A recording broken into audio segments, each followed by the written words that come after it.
El bautismo y la seguridad de nuestra salvación en Cristo es nuestra siguiente lección. La base bíblica está precisamente en el capítulo 2, del versículo 1 al 4 del libro de los Hebreos. Muy bien, y dice la bendita palabra del Señor de la siguiente manera: por tanto, es necesario que con más diligencia atendamos a las cosas que hemos oído, no sea que nos deslicemos, porque si la palabra dicha por medio de los ángeles fue firme, y toda transgresión y desobediencia recibió justa retribución, dice la pregunta: ¿cómo escaparemos nosotros si descuidamos una salvación tan grande? La cual, habiendo sido anunciada primeramente por el Señor, nos fue confirmada por los que oyeron, testificando Dios juntamente con ellos, con señales y prodigios y diversos milagros y repartimientos del Espíritu Santo según su voluntad. Muy bien, la meta de este estudio, mis hermanos, es, número 1, comprender cuán importante es la salvación que Dios nos ha dado. En segundo lugar, entender que Dios en su misericordia nos brinda su amor a pesar de lo que somos. Y tercer lugar, tener una solidez en cuanto al concepto correcto del bautismo. Mis hermanos, en las lecciones anteriores hemos visto el propósito del bautismo cristiano. Y para ser más específicos, se habló bajo el tema ¿por qué debe de bautizarse el cristiano? Pero también vimos la segunda lección bajo el tema ¿cómo se recibe la salvación? Muy bien, en esta siguiente lección, hermanos, quisiera abordar ciertos puntos sobre el bautismo y la seguridad de nuestra salvación en Cristo. Me gustaría para esto que veamos los siguientes puntos, que son, número 1, ¿puede el cristiano poner en riesgo su salvación? Ese es el primer punto. ¿Puede el cristiano poner en riesgo su salvación? 2, ¿qué ocurre cuando el cristiano peca? ¿Qué ocurre cuando el cristiano peca? Y 3, errores comunes con respecto al bautismo. Errores comunes con respecto al bautismo. Iniciemos entonces con el primer punto, mis hermanos, en esta lección. Punto número 1, hermanos, dijimos, la pregunta era, ¿puede el cristiano poner en riesgo su salvación? ¿Puede el cristiano poner en riesgo su salvación? Dijo alguien por ahí, mis hermanos, en honor a la verdad, hermanos, este tema de la salvación ha llegado a ser tan controversial en la comunidad cristiana. Algunos, mis hermanos, han llegado a creer que la salvación no se pierde. Otros piensan que la salvación sí se pierde. Hermanos, yo creo que tienen razón. La salvación no se pierde. El que se pierde es uno. Pero la verdad es que la Santa Escritura nos dice que Dios, nuestro Padre Celestial, mis hermanos, no quiere que ningún ser humano sea parte de la salvación que Él en su bondad nos ha proporcionado en Cristo. Eso lo podemos ver en 2 de Pedro capítulo 3, versículo 9. El apóstol Pedro en su carta hace énfasis, hermanos, de esta salvación que Dios le ha otorgado al hombre para que no se pierda. Hay una frase en ese versículo precisamente que acabo de citar. La palabra es que ninguno perezca. Que ninguno perezca. Esto nos habla de condenación. O sea, podemos decir el antónimo de condenación es la salvación.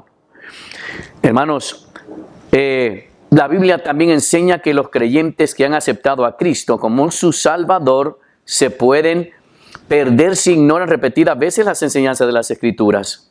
Si se resisten continuamente a la convicción que les da el Espíritu Santo y alcanza finalmente un punto en el que se alejan totalmente del Señor. Ahora bien, quisiera que vayamos rápidamente, hermanos, a ver ciertas citas bíblicas que nos hablan precisamente claramente que el creyente debe de tener ciertos puntos en relación a su salvación. La Escritura exhorta al cristiano a hacer lo siguiente en cuanto a su salvación.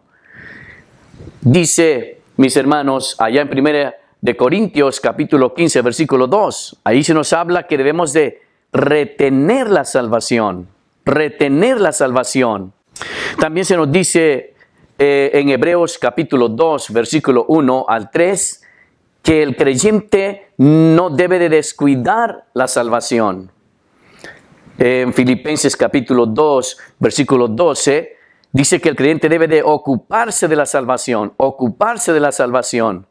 Mateo capítulo 24, versículo 13, llama al cristiano a perseverar en la salvación. También se nos dice a permanecer en la salvación. Eso está en Juan capítulo 14, versículo 4 en adelante. Se nos llama también a vencer al mundo, la carne y el diablo. Eso lo podemos ver en Apocalipsis capítulo 3, versículo 5. Se nos dice también a retener lo que Dios nos ha dado y nos ha ofrecido por su gracia. Eso está en Apocalipsis capítulo 3, versículo 11. Y también se nos llama a limpiarse o a limpiarnos de toda contaminación. ¿Sí? El apóstol Mateo nos habla en el capítulo 5, versículo 8, dice que debemos de tener un corazón limpio para ver al Señor. Entonces, se nos llama a tener un corazón limpio. También se nos dice hacer la voluntad de Dios, que es la santificación.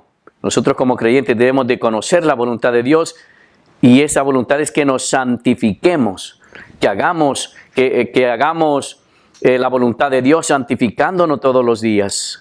Y también se nos llama, hermanos, a mantener el llamamiento de una vida santa, apartados totalmente. Esta lista que acabamos de mencionar, mis hermanos, creo que es bien importante que la tomemos en cuenta, ¿sí? Aparte de esta lista que se nos presenta en las Escrituras, tenemos la palabra del mismo Señor Jesucristo, que nos dio precisamente en esa parábola muy conocida por todos, la parábola del sembrador, en la cual, hablando de algunos, dice el Señor Jesucristo que hay creyentes que se apartan precisamente. Lucas capítulo 8, versículo 13 dice, creen por algún tiempo y en el tiempo de la prueba se apartan. Eso lo puede ver en Lucas capítulo 8, versículo 13. Mis hermanos, asimismo el escritor de Hebreos se refiere exhortando a los creyentes, y lo leo en Hebreos capítulo 6, versículo 4, que dice que una vez fueron iluminados y gustaron del don celestial y fueron hechos partícipe del Espíritu Santo y asimismo gustaron de la buena palabra de Dios y los poderes del siglo venidero y recayeron. Ahí está esa palabra, recayeron. El apóstol Pedro advierte también, mis hermanos, allá en 2 de Pedro capítulo 2, versículo 20 al 21, dice la Escritura, si habiéndose ellos escapado de las contaminaciones del mundo por el conocimiento del Señor y Salvador Jesucristo, enredándose otra vez, ahí está, otra vez en ellas son vencidos. Su postrer estado viene a ser peor que el primero, porque mejor les hubiera sido no haber conocido el camino de la justicia que después de haberlo conocido, volverse atrás del santo mandamiento que les fue dado. Ciertamente, hermano, la Biblia advierte contra la posibilidad de perder o abandonar la salvación, pero nunca cesa de ofrecerles esperanza a todos los que estén dispuestos a responder al llamado del Espíritu Santo. La invitación de Jesús no hace distinción alguna, hermanos. Jesús dijo, venid a mí todos los que estáis trabajados y cargados, y yo os haré descansar. Eso está en Mateo capítulo 11, versículo 28. El apóstol Pablo proclama con toda firmeza diciendo, todo aquel que invocare el nombre del Señor será salvo. Eso está en Romanos capítulo 10, versículo 13.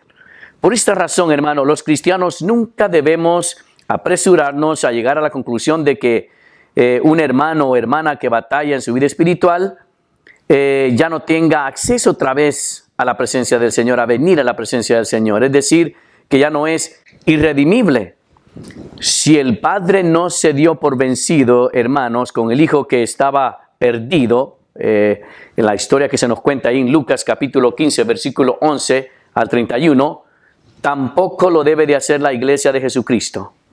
Como creyentes debemos de tener mucho cuidado en no poner en riesgo, hermanos, la salvación que Dios nos ha dado por su amor, misericordia y gracia. Amén. Vamos entonces a las preguntas de este primer punto, hermano. A ver cuánto usted sabe. Número 1, ¿qué debe de hacer el cristiano en relación con su salvación para no ponerla en riesgo? ¿Qué debe de hacer el cristiano en relación con su salvación para no ponerla en riesgo? Respuesta, retenerla, no descuidarla, a perseverar, permanecer, a vencer, a limpiarse de corazón, a tener limpio su corazón, a mantener su llamamiento en santidad? Esa es la respuesta. Pregunta 2. Mencione una cita bíblica donde se dice que el cristiano puede perder su salvación o poner en riesgo su salvación. Eso se encuentra en Hebreos capítulo 6, versículo 4 al 6. También Lucas capítulo 8, versículo 13. Y segunda de Pedro capítulo 2, versículo 20 al 21. Pasemos al otro punto siguiente. Hermanos, ¿qué ocurre cuando el cristiano peca?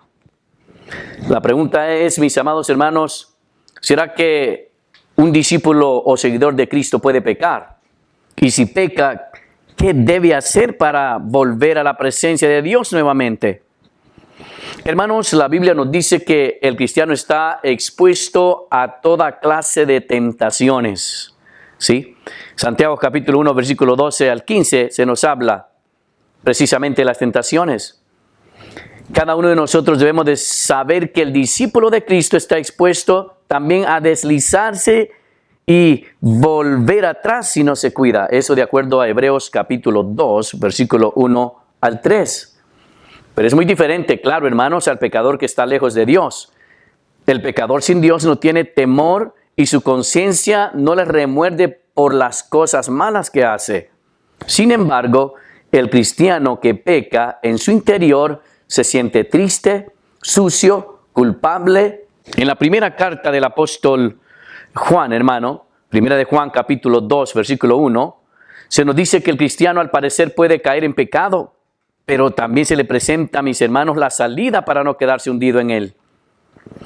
Él tiene la oportunidad, el cristiano, de volver a restaurarse. Hijitos míos, si alguno hubiese pecado, abogado tenemos para con el Padre. Ahora bien, la pregunta es, hermano, ¿qué pasa cuando el cristiano peca? Cuando el cristiano peca, hay consecuencias y efectos en su vida. Número 1, veamos. Hermanos, cuando el cristiano peca, la comunión con Dios es interrumpida. La Biblia nos habla, mis hermanos, que Dios esconde su rostro de los que pecan. Dios no escucharía las oraciones de Israel cuando él estaba en pecado. Eso lo podemos ver en Isaías capítulo 1, versículo 15. 2, hermanos, cuando el cristiano peca, surgen sentimientos internos que producen ¿qué? Angustia, tristeza, culpa, pérdida de gozo y sobre todo vergüenza. Pérdida de gozo, David decía, vuélveme el gozo de tu salvación. Eso lo podemos ver en el Salmo 51, desde el verso 11 al 12. Tercero, hermano, cuando el cristiano peca, se enfrenta con la disciplina divina. Dios, siendo Padre, también nos disciplina cuando nosotros no desistimos de nuestra actitud en pecado. Ahora, esta disciplina es con el fin de corregirlo y guiarlo nuevamente hacia la santidad. 4, hermano, el cristiano que peca tiene un impacto en la vida tremendamente. ¿Sabe qué? El pecado entorpece su testimonio cristiano, deshonra al Señor y en algunos casos causa enfermedades o degeneración espiritual. Todo esto es terrible. El cristiano cuando peca puede conllevar secuelas físicas, emocionales y así sucesivamente, hermanos. Entonces, ¿qué es lo que debe de hacer el cristiano cuando peca? ¿Cuál debe de ser la actitud para el que cae en pecado? Un verdadero creyente, hermano, al pecar, ¿sabe qué? Experimenta el pesar de haber fallado a Dios. Ese es lo primero que siente el creyente. Le duele haber fallado a Dios. Pero también se da que a la tarea de buscar el rostro de Dios, hermano, haciendo los siguientes pasos. Número 1, reconociendo y confesando que su pecado ante Dios sin excusas. Eso lo podemos ver en Proverbios capítulo 28, versículo 13. Segundo, el creyente viene con una actitud de ¿qué? De arrepentimiento sincero ante Dios. El creyente siente un verdadero ¿qué? Dolor por haber ofendido a Dios y tomar la decisión firme de no volver a cometer esa falta. ¿Sí? O sea, le duele en el corazón, ha ofendido al Señor, pero también toma la decisión de volver a los caminos del Señor. Apartarse totalmente de todo aquello en lo que él ha ofendido. Eso lo podemos ver en 2 de Crónicas, capítulo 7, versículo 14, Hechos, capítulo 2, versículo 36 al 38. Podríamos decir, mis hermanos, también que el creyente confía en el perdón y la gracia que Dios le ha dado a los que pecan. Se descansa en la promesa que la sangre de Cristo es suficiente. ¿Para qué? Para quitar el pecado y que también Él intercede por el cristiano. Eso lo podemos ver en 1 de Juan, capítulo 1, versículo 9 y capítulo 2, versículo 1. Hermanos, el creyente también puede confesar a otros, en este caso podríamos decir al pastor, acerca de su falta ante Dios, no para que le perdone de ninguna manera, sino para que le pueda guiar apropiadamente para la restauración en su vida espiritual. La Escritura aconseja que se debe de confesar los pecados unos a otros, se lo estamos viendo en Santiago, capítulo 5, versículo 16. También, hermano, el creyente recibe ¿qué? Restitución y cambio en su vida.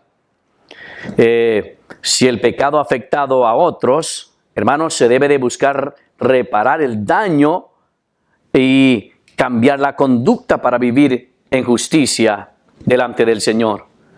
Hermanos, el cristiano que peca no debe de vivir precisamente en ese estado pecaminoso, sino luchar contra las tentaciones, odiar el pecado y buscar la transformación por el Espíritu Santo. El objetivo es abandonar ¿qué? La práctica del pecado y buscar la santidad, que es bien importante, hermanos. Esto es en caso que el cristiano comete pecado. Él debe de reaccionar y de inmediatamente volver al camino de Dios como al inicio. Si el cristiano peca, este debe de reaccionar buscando a Dios nuevamente para su restauración espiritual, mis hermanos. Este es el consejo de la palabra de Dios. Vamos rápidamente a ciertas preguntas, a ver cuánto sabemos en este segundo punto. Número 1, ¿cuáles son los efectos del cristiano que peca? ¿Cuáles son los efectos del cristiano que peca? Respuesta: la comunión es interrumpida, hay sentimientos internos, la disciplina divina llega, hay un impacto en la vida y también hay secuelas físicas, mis hermanos, en algunos casos. Pregunta 2. ¿Qué debe de hacer el cristiano que peca? ¿Qué debe de hacer el cristiano que peca? Respuesta: debe de reconocer y confesar su pecado. Debe de arrepentirse sinceramente. Y también debe confiar en el perdón y la gracia que Dios da. Posiblemente también pueda, si se le es posible, confesar su pecado a otros. Es bueno, en este caso se aconseja que al pastor. Y también, hermano, tomar la iniciativa de restituir aquello dañado, ¿sí? Y hacer un cambio definitivamente. Muy bien.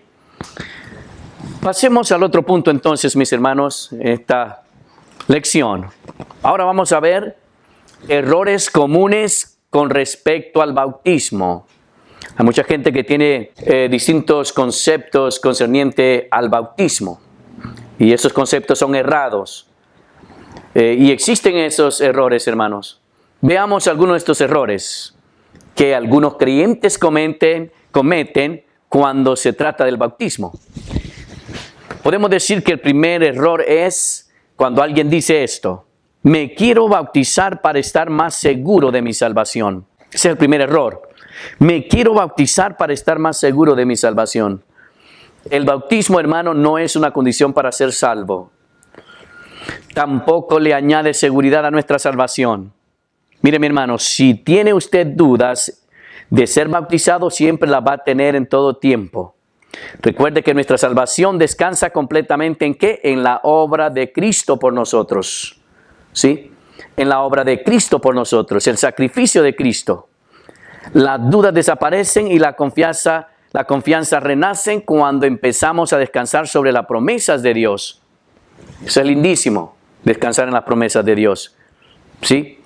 Entonces este error primero, me quiero bautizar para estar más seguro de mi salvación, no es ese el objetivo para bautizarse. Segundo error, me quiero bautizar para recibir el Espíritu Santo.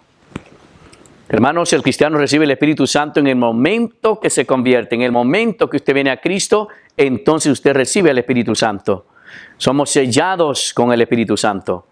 La Biblia dice, habiendo creído en Él, ¿en quién es Jesucristo? Fuiste sellados con el Espíritu Santo de la promesa.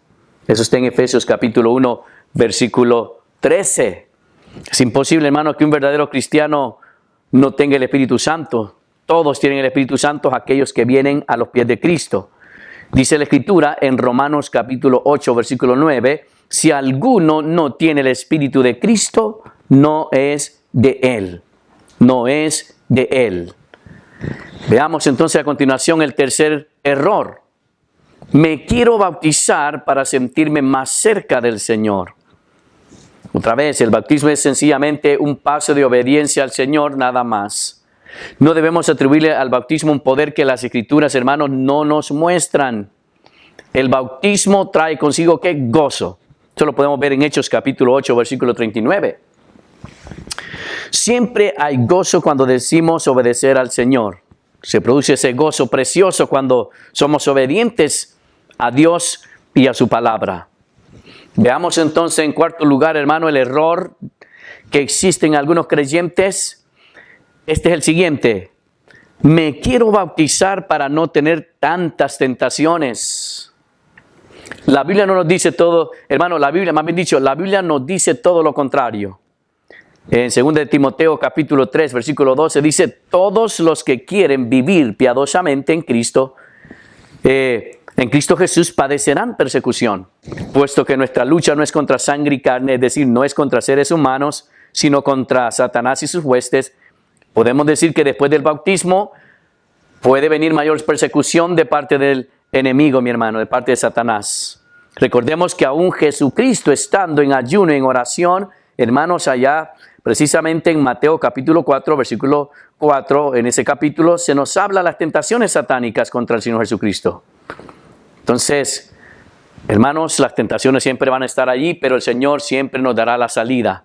Dios no nos ha prometido que si somos cristianos obedientes seremos menos tentados, pero sí nos promete darnos la salida. Eso está en 1 Corintios capítulo 10, versículo 13. Amén.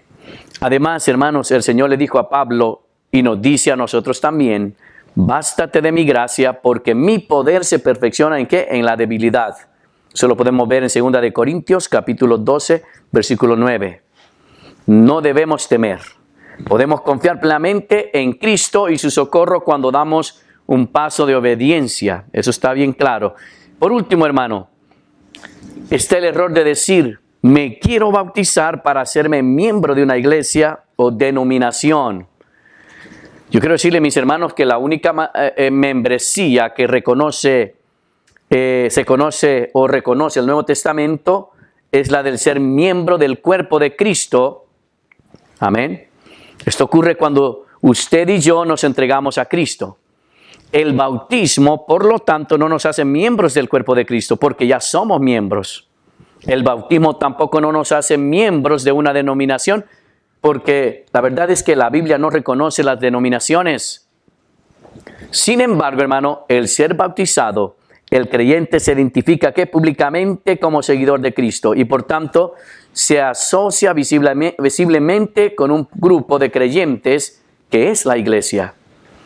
El creyente se bautiza porque el Señor así lo manda, porque es un testimonio visible de una nueva profesión cristiana. Pero nuestra seguridad, hermano, como ya hemos visto, proviene de la obra de Cristo por nosotros, una obra perfecta que no puede ser mejor y no hay ninguna que se pueda comparar, ¿sí? Entonces, hermanos, esta lección nos lleva a pensar en el fundamento de nuestra fe. La pregunta es, ¿ya ha recibido a Cristo, pero aún duda de su salvación?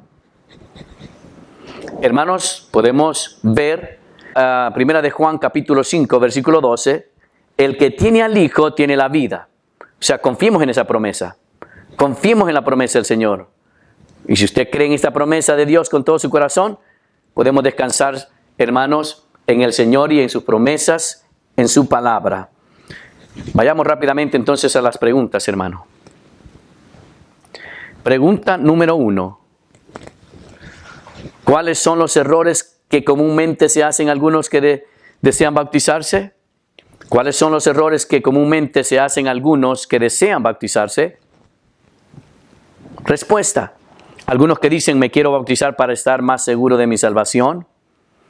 Otros, para recibir el Espíritu Santo, me quiero bautizar. Otros dicen, me quiero bautizar para sentirme más cerca del Señor. Hay quienes también dicen, me quiero bautizar para no tener tantas tentaciones. Y por último, hay quienes que dicen, me quiero bautizar para hacerme miembro de una iglesia o denominación. Esa sería la respuesta. Siguiente pregunta. Se trata de cierto o falso. El bautismo no nos hace miembros del cuerpo de Cristo porque ya somos miembros. ¿Cierto o falso? Cierto. Muy bien, mis hermanos. Entonces, continuamos. En resumen, hermano, el tema que se ha estudiado es el bautismo y la seguridad de nuestra salvación en Cristo. Bajo este tema vimos los siguientes puntos. Número 1, ¿es posible que un cristiano ponga en riesgo su salvación? 2, ¿qué ocurre cuando el cristiano peca? Errores comunes con respecto al bautismo. Espero que este tema, hermano, le ayude a mantener una solidez en cuanto a la salvación y en cuanto a nuestra vida cristiana. Mis hermanos, que el Señor le bendiga y que Dios le guarde y nos estamos viendo hasta la próxima. Dios le bendiga.